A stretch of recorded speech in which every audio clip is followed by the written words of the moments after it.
The wild one in chains, the metal cage shook with each violent movement. The guards flinched every time the creature inside screamed. It wasn't a monster, not in the usual way.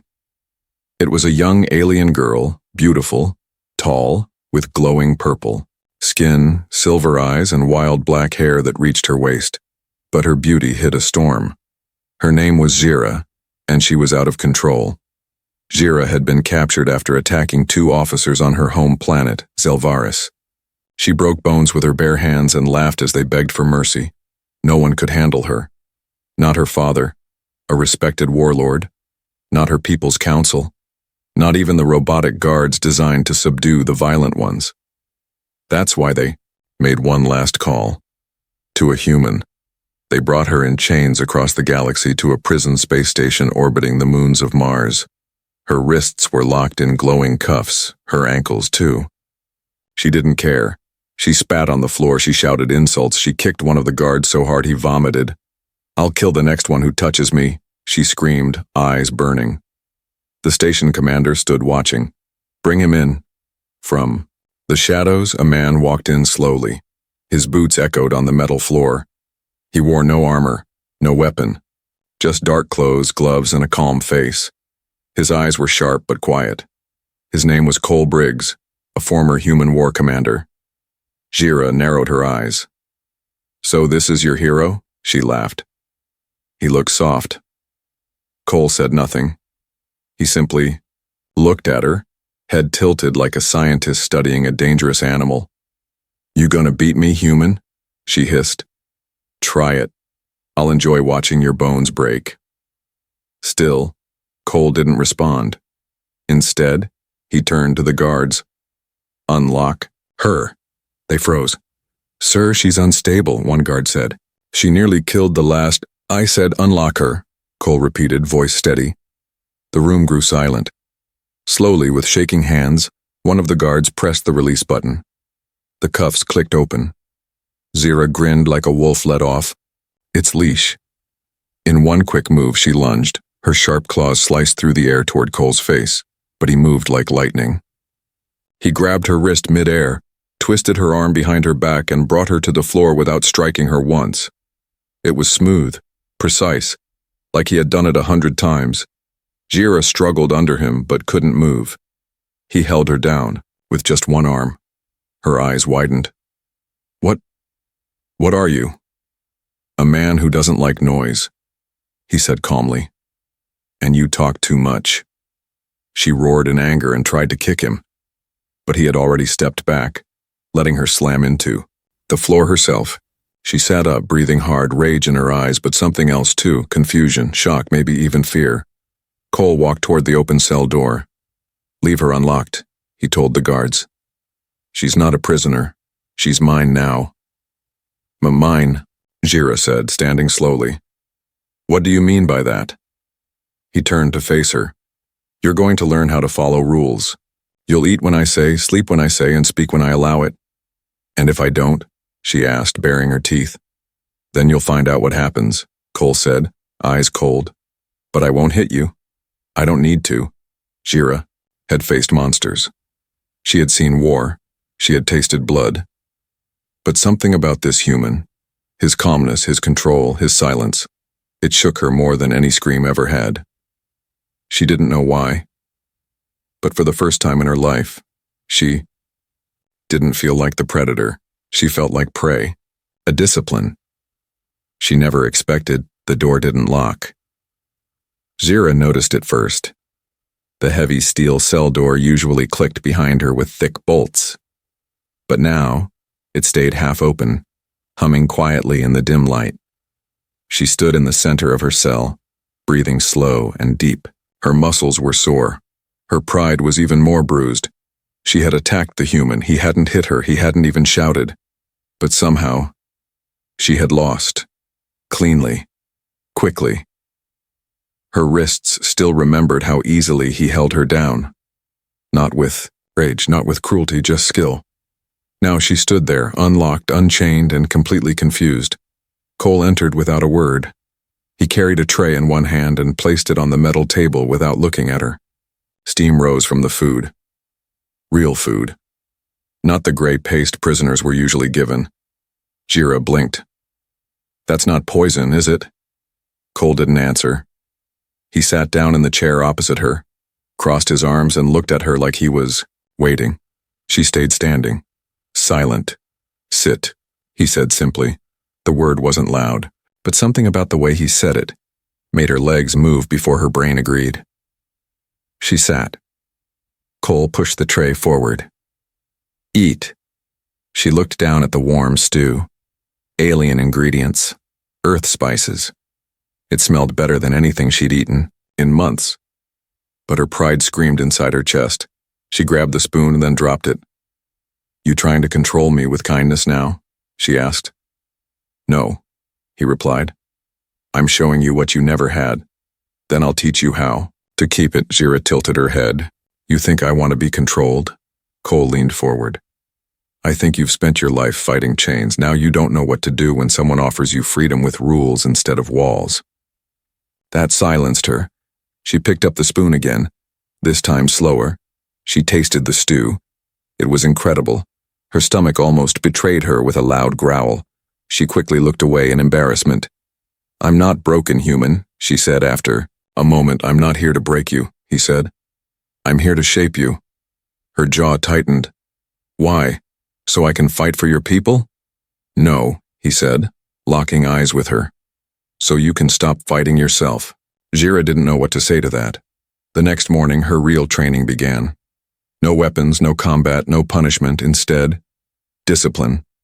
He made her rise early, clean her cell, memorize Earth military codes, sit silently for full hours without speaking, walk straight, breathe slow, and worst of all, obey without question. At first, she resisted every step. She threw the bucket across the room. He handed it back. She cursed during silence drills. He started the timer over.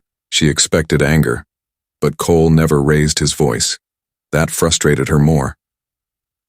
By the third day, she was exhausted, not from pain, but from structure, from routine, from having to stay calm when all she wanted was to scream. But something was happening inside her, something she didn't understand. That night, she sat in the corner of the room. She didn't yell. She didn't pace. She didn't try to run. She sat still. Cole entered silently, nodding once at her. You're learning, he said. I hate this, she whispered. I know, but I also... She stopped, then forced the words out.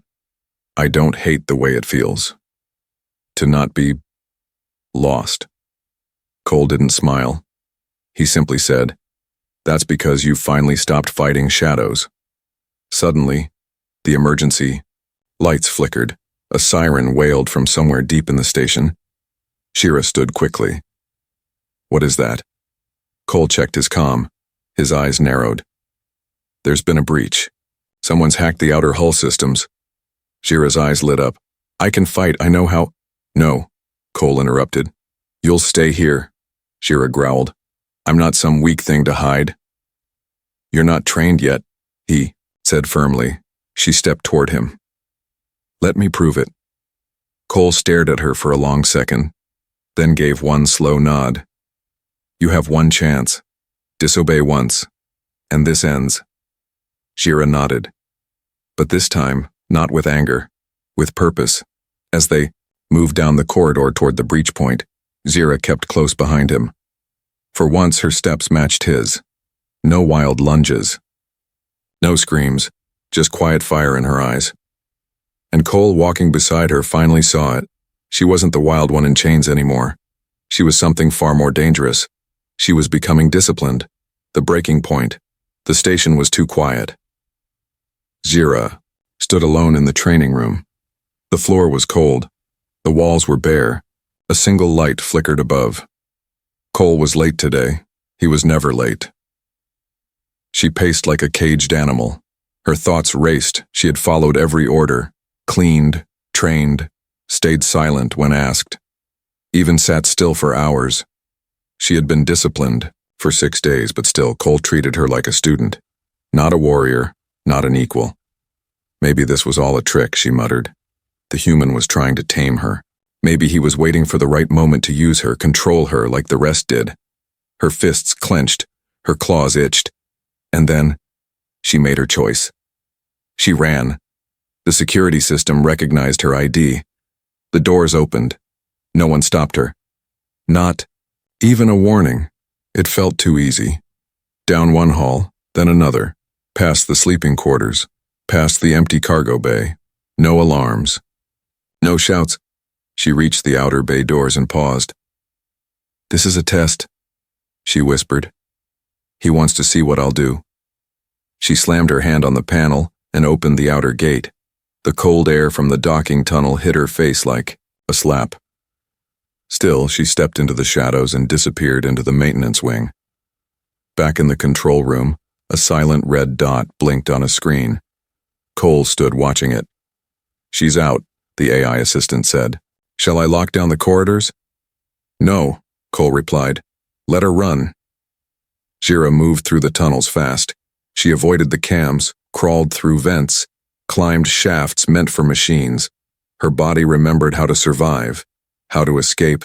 But she didn't feel free. Something felt off. There were no guards, no walls closing in, no fear, just silence. It wasn't a prison anymore, not really, but she didn't understand why. She finally stopped near the top deck and looked down at Earth through the giant glass window. The blue planet floated peacefully, beautiful, fragile. For the first time in her life, she felt something strange while looking at it. Calm. And in that moment, a memory hit her. Not of battle, not of screaming, but of sitting in silence while Cole read her a code of honor. The way he spoke, the way he respected the words, like they mattered. She didn't even notice she had been crying. Suddenly, a voice behind her spoke. "I knew you'd come here." She spun. Cole. He wasn't angry. He wasn't armed. He just stood there, arms behind his back, watching her. "You let me go," she said. "I gave you a choice. You didn't stop me. I wanted to see if you were running from me, or from yourself." Jira stared at him, her chest rising with shallow breaths. "You think you're smarter than me?" "No," he said. "But I do know pain when I see it." Her hands curled into fists. "I don't need saving." "I never said you did." He stepped forward slowly, his boots silent on the floor. "I offered you structure, you followed it. I gave you respect, you earned more. But the moment I didn't give you a weapon, you ran." Jira turned away. "I thought you trusted me." "I did.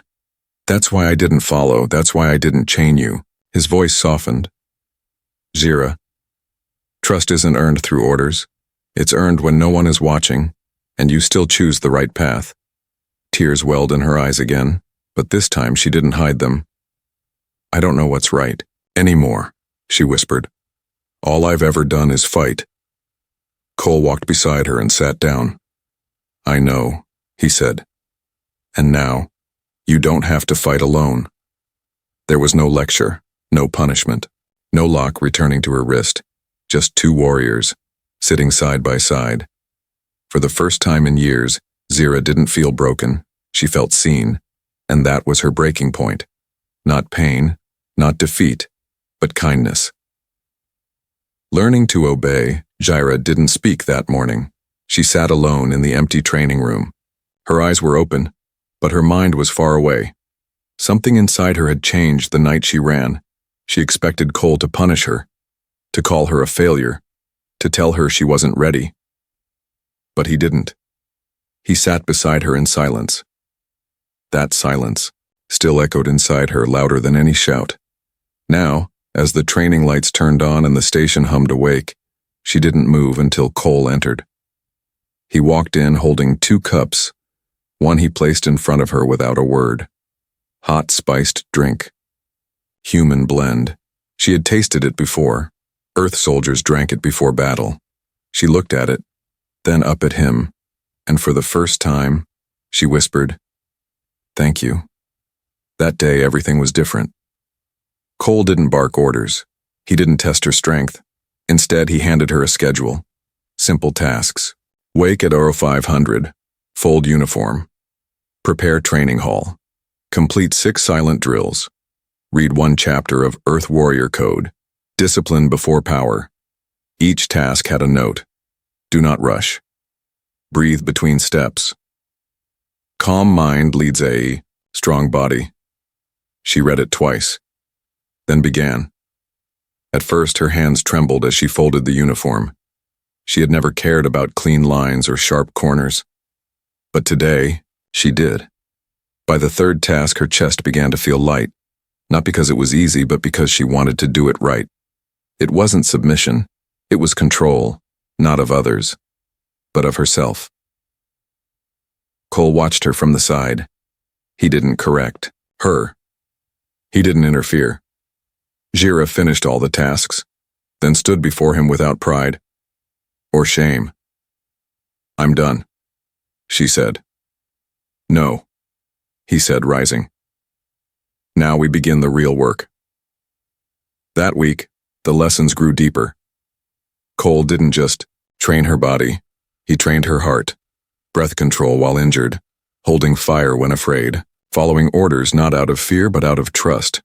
At night he made her sit by a glass wall and write down what she learned, sometimes just 1 sentence. I am more than my rage. Silence can protect, not only hurt. He didn't break me. I let myself rebuild. One night she hesitated before writing. Cole noticed. What is it?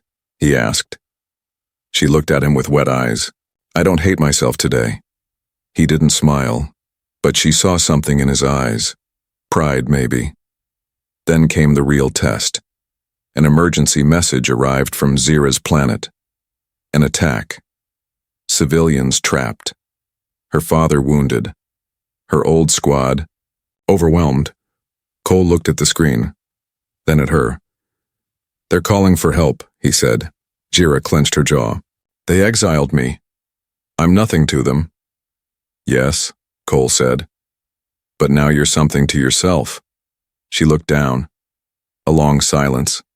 Then she asked, If I go, will you come with me?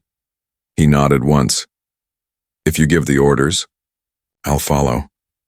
Her eyes widened. You'd follow me? If you've learned obedience, you're ready to lead. Jira stepped into the weapons locker. She picked up a pulse blade and looked at her reflection. She no longer saw a wild creature. She saw a soldier, a leader, and for the first time ever, she saw someone she could respect. Herself. Her people are dying. The message was still playing. Shaky voice. Static in the background. Screams echoing faintly. This is General Carell. Zilveris Prime is under siege. They came from the void. Shadows with fire. Our defenses are gone. We need help. Anyone. Please. The voice broke. Jira stared at the screen, frozen. That was her planet. That was her father's voice. The last time she heard it, he called her a disgrace. He ordered her banished for her disobedience, her anger, her violence. Now, he was begging for help, from anyone, even her. Cole stood silently beside her, arms crossed. I know what you're thinking, he said. No, you don't, Zira whispered. I think you want to hate them, but you don't. Not all of them. She looked down, her fists clenched. They threw me away. Maybe, Cole replied, but they're still your people. And right now they're dying. Shira didn't answer. She turned away from the screen and walked into the training room. She stood in the center, breathing hard, for minutes. Nothing. Then, finally, she dropped to her knees. I don't know what to do, she said, her voice cracking. If I go, they'll spit on me. If I don't go, I'll never forgive myself. Cole knelt beside her. You have two choices, Zira. You can stay here, safe, angry, bitter. Or you can rise, lead, and show them who you've become. She looked at him. What if I fail? He looked back. Then fail with honor. That night she didn't sleep. She cleaned her armor, every dent, every scar. She polished the blade she once used to hurt. Now, it would protect. The next day, they stood on the landing deck of a stealth ship. Xeno wore her battle gear, sleek black armor with glowing lines shaped to her frame. Her silver eyes burned with calm focus. Cole stood beside her in light combat armor. No rank, no medals, just trust. "Before we leave," she said, "I need to say something." He looked at her. "I used to think obedience was weakness, but now, I know, it's strength, the kind I never had." "You found it yourself," Cole said. She nodded slowly. "I'm ready." As they entered the ship, Xeno activated the star map. Her planet appeared, a swirling green-blue sphere now dotted with fire. Enemy forces detected on 4 continents, the ship's AI reported. Zelvarian military status, 12% capacity. She swallowed hard. "I want full silent approach," she said. "Drop near the capital ruins. I'll enter alone." Cole raised an eyebrow. "Alone? If they see you first, they'll resist. Let me speak their language." Cole nodded. "But I won't be far." The ship entered orbit and cloaked itself.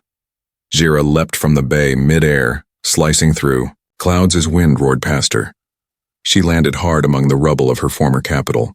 Smoke rose around broken towers. The air stank of plasma and death. A child ran past her screaming, then froze, seeing her glowing armor. You're one of them," the boy whispered. Xeno knelt slowly. "No," she said softly. "I used to be. Now, I'm better." Gunfire cracked in the distance. She stood. It was time. Inside the last stronghold, General Cairo leaned against a blood-stained wall, coughing. "The east gate's falling," a soldier shouted. "We have no more reinforcements." Suddenly, boom, the gate exploded. Smoke filled the chamber. Enemy soldiers marched in. Carell reached for his blade, but stopped. From the smoke walked his daughter, Xeno. Alive, armored, silent, and behind. Hers and the enemy troops dropped like broken puppets. Cole had arrived. Carell's mouth opened. "Xeno." She raised a hand. "Save it. I didn't come for forgiveness. I came to win your war." He stared at her, and for the first time in his life he obeyed. Beyond master and student, the war was over. The sky above Zelvaris was no longer black with smoke. Fires were gone. The screams had faded. What remained now was silence and survivors. Shira stood on the same battlefield where she had once been exiled. Her armor was scratched. Her blade stained. Her arms trembled from exhaustion, but her heart was still. Behind her, the people of Zelvaris gathered. Not to run, not to fight, but to watch. They had seen what she became, the wild one, the disgrace, the girl they chained. Now, she stood not as a prisoner but as a protector, and beside her in his calm silence stood Cole. 3 days passed. In the rebuilt Capitol Hall, the High Council offered her full pardon, a new title, an army. They called her Lady Commander of the Reborn Shield. Xeno looked at the golden medal in their hands, then looked at Cole. "No," she said. "I don't want a throne. I don't want soldiers." She stepped back and placed her hand on her chest. "I already won the only battle that mattered, the one inside me." The council was silent. She turned away from power and walked out of the hall without regret. That night, on a quiet rooftop under a purple sky, Xeno and Cole sat side by side. Below them, life returned to the city. Laughter, food, children playing. Healing. "You could have ruled them," Cole said. "I don't want to rule," she replied. "I want to live." He looked at her. "And what will you do now?" She smiled slightly. "Go where I'm needed. Protect those who have no voice." Cole sipped his drink. "You sound like a soldier of Earth." Xeno looked at him. "No," she said softly. "I sound like your student." Cole's lips curved slightly. "Not anymore." The next day, a ship left the skies of Zelvaris. Two figures stood in the cockpit, one human, one Zelvarian. No rank, no chains, no orders, just two warriors, two friends, two equals. They traveled to war-torn moons, broken colonies, forgotten stations. They helped without asking for thanks. And everywhere they went, people whispered stories of the disciplined alien girl and the silent human who tamed her with respect. Jira no longer feared her own strength. She used it to uplift others, to teach, to lead with kindness. One night, months later, after saving a pirate-ravaged village, a young alien girl ran up to Jira with wide eyes. "You're the one from the legends," the child shouted. "You used to be a monster." Jira knelt before her. "I was angry, lost." "Then how did you change?" the girl asked. Jira smiled gently and pointed behind her. "To change a monster," she said. "Sometimes, all it takes is someone who refuses to treat you like one." Cole nodded from the shadows. And so the wild girl once known for chaos became a guide for others, not through fear, not through power, but through the same thing that saved her: discipline, trust, and choice. She never returned to the cage, because the real chains had broken long ago, inside her.